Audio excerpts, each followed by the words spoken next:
Hey everybody, Edo here, and I have a treat! It's Peter! Hey, how's it going? You may not know this, but Peter started the League of Gamemakers with Luke Laurie, right? Absolutely, we did with Luke and Jeff, and we had about 12 people to start. Awesome. And so, Peter started it, and at the time, you were starting your fledgling board game company, right? I did. I had just started after making my game What the Food for Squirmy Beast, was my tiny little company. My son named it when he was 4, so it was kind of a fun thing. I know, right? I'm sorry. Hey, you know what? Tom Bessel once says, worst game ever. Well, worst company name ever. Yeah. And I was like, it's personal, I'm sticking to it. You know, this little company, you know, after the Kickstarter, I had to make a company, and you have to do that. You have to do that. And we did.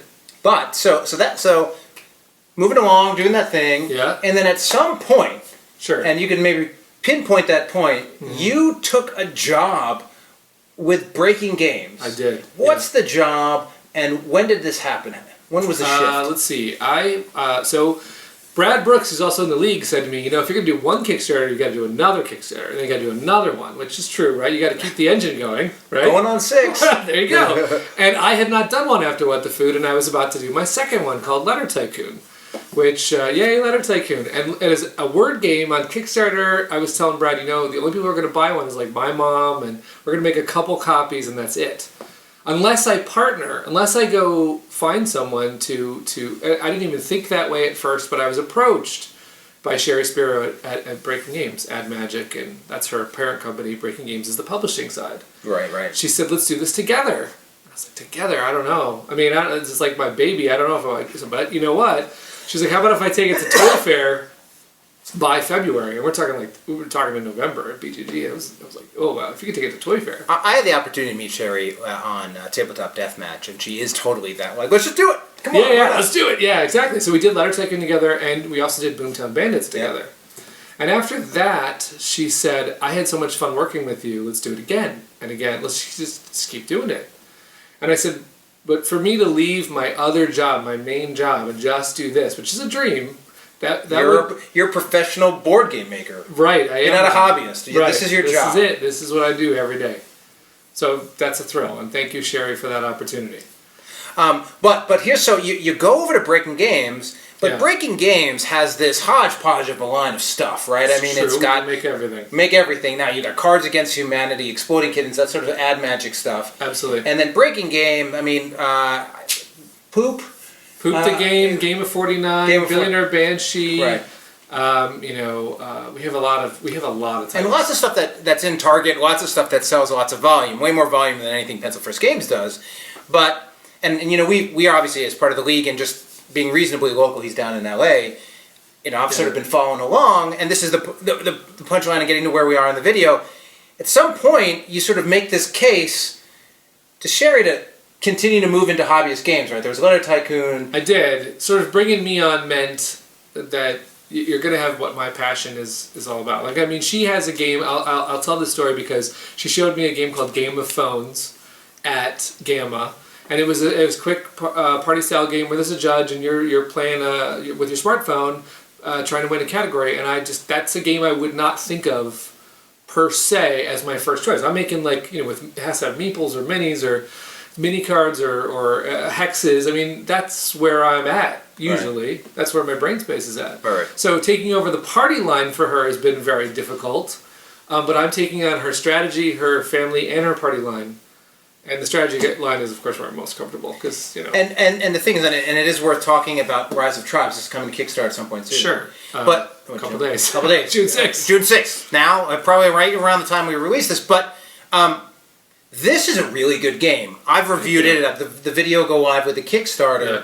But from the game design, gameplay depth, interesting play, fresh play, fantastic graphic design and UX and UI in the actual rules and the cards and all that, and just like stellar art. Like this, when I played it, I was like, this feels like a big box game. It's family weight, but I mean a big hobby game, strategy game that I might see from any other company in the space. Cool. Thank you for saying that. No, it's good. Yeah. And so how did you make that transition happen, or what's been part of it?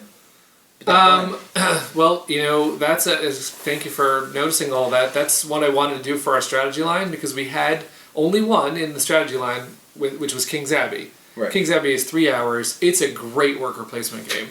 And the re-release, the second edition, is coming out. But I said, we've got customers coming from this party game atmosphere, and I want to bring them in to a 45-minute to an hour game, a cafe experience. Maybe they could just try what a strategy game is like. And this one fit the bill from Brad Brooks. And so this year he did Letter Tycoon, which is, I guess, also in the strategy category, but most people feel it's straight family product. And it takes a lot more, definitely, to get one of these going. And Sherry has said to me, I'm not, she's like, these other ones go faster. I don't know why we're doing these longer She likes to swing the bat. Yes. When am I back up to bat with another game, which is understandable, because is Target going to take this one? God, I hope so. Hi, Target, if you're listening. Yeah. Hey, it fits. You could imagine, you could see this next to a Pandemic or next to a Katana. I mean, it's a new, fresh game, but in terms of that weight, it's in that 45 to an hour mark, right? I know it's in the box. Yeah, 30 to 60. Right? Yeah, that's what we're trying to do. Right. So, and I mean, and in some ways, this is continuing, breaking games, but as depending on how these products do is sort of where that strategy line ends up going, right? True. I mean, we just stuck 3 party games in GameStop, so really what we need to do is GameStop getting in. You heard it first. Yeah. Actually, I just read that article. Yeah, they're getting in. So and Barnes & Noble, although so Barnes & Noble took Moonquake Escape from us and Boomtown Bandits, and also a couple of our party games. So we have to see where we feel comfortable and what space, but I hope our strategy line has that teeth to keep going and definitely continue. I'm really happy to lead off with Rise of Tribes as first homegrown strategy game that we've made. Cool. And so I mean, this is obviously your focus. You have the Kickstarter. You really this. Yeah. Do you have the next one in motion at all, or what's? I do. Well, I mean, from us, one thing about our strategy line is that Asking for Troubles is actually our first release this year, or next release this year, which is Gen Con, which is from another leaguer, Chris Strain. Yep. And he launched that on Kickstarter when Liftoff was being launched. That's right. So Asking for Troubles came up for market. Essentially, Chris was looking for a publisher for a second edition. I thought, well, that's a great game. I mean, if we have that game and King's Abbey, and we're starting to build this, and we've got Infamous coming, and we've got all sorts of games that are going to fill this line. So cool. Well, so what, just to pull it all back together, you've been through this transition. You're somebody who went from Kickstarter hobbyist to now professional board game maker, working at a real company, doing real work. I mean, for those who watch and are want to believe in a day when they could make this their full-time thing, what kind of suggestion, thoughts would you give them? I definitely, some of the league articles that have talked about networking, JR's wrote some, Scott's wrote some. This is a real, I see more people breaking in now than ever. I mean, there are people who like you and like Randy Hoyt, who have really taken a product line and made it happen. That's one way.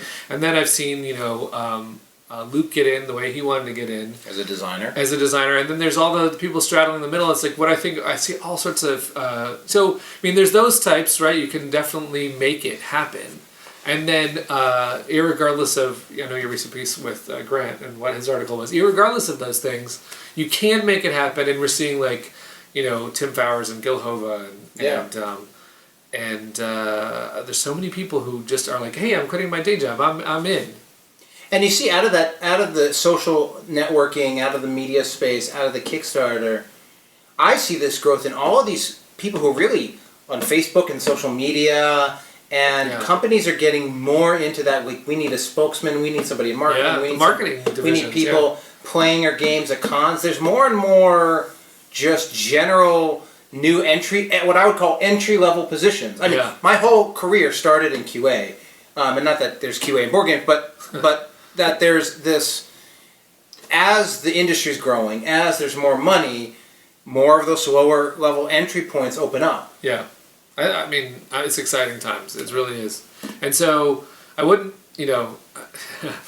I poured everything into it. So my family can say whether or not that's good or bad. But if you believe in it and you do all the things that we've talked about, and, Aldo always says go to cons, and we've talked about networking, and we talked about getting in and pouring yourself in, I do think that a lot of people will see that other side and say, well, I found a place. Yeah, totally. Found a place here, yeah. And I didn't know if I mentioned it, but we're in a hotel room because this is KubaCon in Raccoon. Yeah, we're at a con. Almost downstairs. Yeah. But yeah, this is one I'm actually not working, just coming to enjoy it and really enjoy running into friends here. Doing a video. Yeah. Thanks a lot. Play some great games. Cheers. Bye.